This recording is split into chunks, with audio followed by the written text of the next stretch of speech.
From using inverted fullback in the past to introducing box midfield, many managers have tried to copy Pep's tactics, yet each season he comes up with new formulas to stand out from the rest. And this time, he's gone even further with an introduction of a 4-2-5 system, a formation where all the 11 players, including the goalkeeper, are operating. And this approach has given birth to a more dynamic and aggressive style of football, which are leading to high-scoring games as well. And with the new arrival of Doku and Gvardiol, Pep has shifted away from his classic tiki-taka into focusing more on long balls and having ball-carrying dribblers in his system. So why has Pep applied these unusual concepts this season, and what's the strategy behind his new tactics? Let's discuss in this video.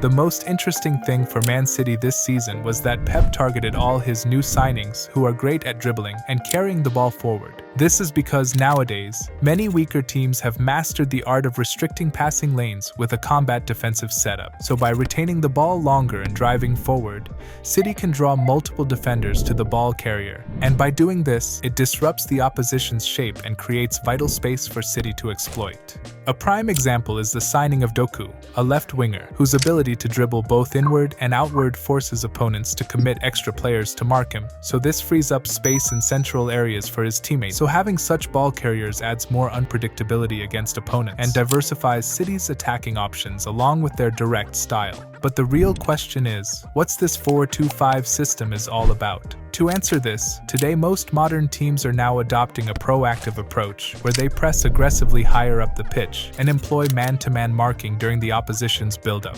And at the start of the season, this posed a real challenge for City to play their typical possession-based football, and they lost a couple of games too. So to solve this, instead of playing their usual 3-4-3 approach, Pep involved his goalkeeper Ederson to advance and act as a central center-back, and this system enables both the wide defender to push forward and join the attack. And such positionings places more players in advanced areas and pushes the opposition backwards, which generates enough space for City to start their build-up more effectively. And if the opposition still doesn't track back, Pep unveiled a second strategy this season, which is by using more long balls than before.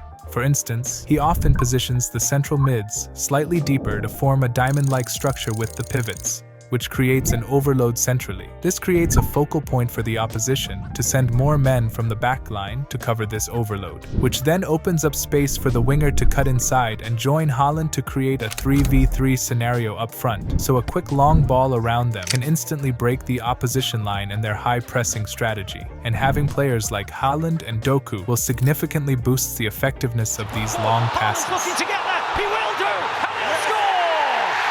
It was a long ball forward. And when they move into the final third, Pep's strategy focuses more on stretching the opposition as much as possible. With Mahrez's departure, Pep often positions Foden on the right, where he tends to drift inward to align with the center mids. So there is no traditional winger on the right to provide width to the team.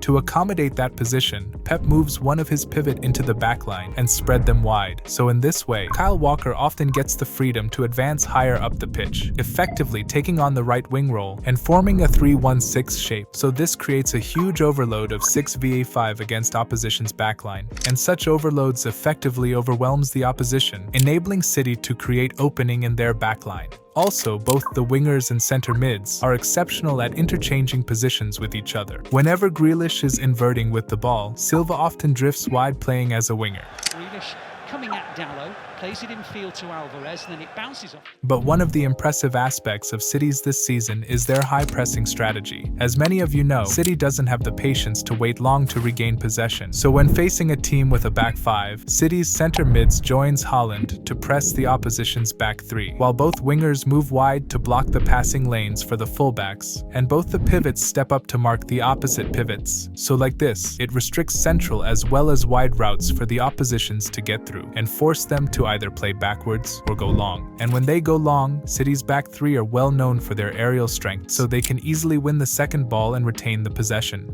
And if the opposition manages to bypass City's initial press, Then City transitions into a compact 4-4-2 shape, in which one of the pivots drops deeper to form a back four, while both wingers and center mids move back and positions themselves so narrowly that it forces the opposition to play wide. And as soon as they go wide, City's full back jumps towards the flank and the winger comes back to support him to create a 2v1. This movement often leaves a gap between the fullback and center backs who are positioned near the goal. So to protect it, one of the pivot drops deeper to cover this space and creates a defensive triangle with the full back and the winger. This obstructs direct passing angles and forces the opposition to revert back and helps City to maintain their 3+2 shape in front of the goal. One of the weaknesses of this tactic for Pep is their vulnerability during counterattacks. To quickly change from a 3-2-5 into a 4-4-2 formation is a bit challenging, and with pivots often advancing to carry the ball, City's defensive line can be left vulnerable, as it allows the opponents to create 2v3 scenarios against them. Right to Rashford. Rashford hits it first time. Good ball. There's a chance for United here in the middle. The shot's brilliant. The save. And to tackle this, Pep usually depends on his counter-pressing strategy, which can be effective but not all the time. So the only downside of the ball-carrying approach is that it might divert the actual player positions a bit.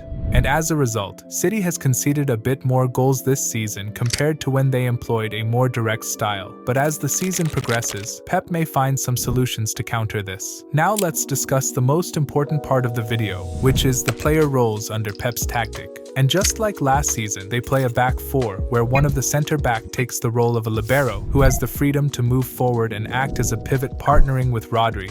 And due to his excellent ball-carrying ability, you can also see him play near the box as well. While Gvardiol and Walker function as fullbacks, they can either drift inward to form a back three with Diaz, or carry the ball forward as a fullbacks. While Henderson is more than a sweeper, as he can act as a second center back, as well as he calmly handles opposition pressure with quick passes or long balls. At center mids, Bernardo blends well as a roaming playmaker who can play in any positions according to situations. Whether by overlapping the winger out wide or moving back to partner with Rodri, he is an important player who can add stability and flexibility to the structure. On left, Doku acts as a traditional winger who can invert as well. He is one of the best players in terms of dribbling, who can take on multiple players on wing to get inside the box. And when he inverts, he finds out narrow gaps for his teammates to have a shot, or makes his signature move, which is to curl the ball into the net.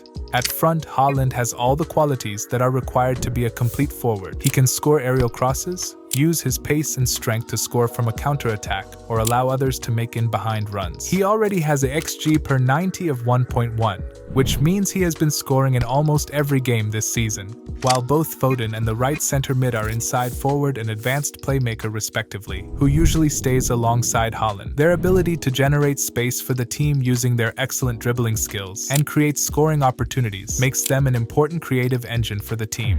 But the instructions given by Pep is what makes this tactic so special. So as per team mentality, City embraces an attacking brand of football throughout the game, and they have a high-tempo style in order to apply quick transition. And at the back, they always play in a higher defensive line in order to compress opposition more deeper and apply pressure. And with the focus more on carrying the ball forward and positional rotations among players, he sets his final third instructions as look for overlap and run at defense.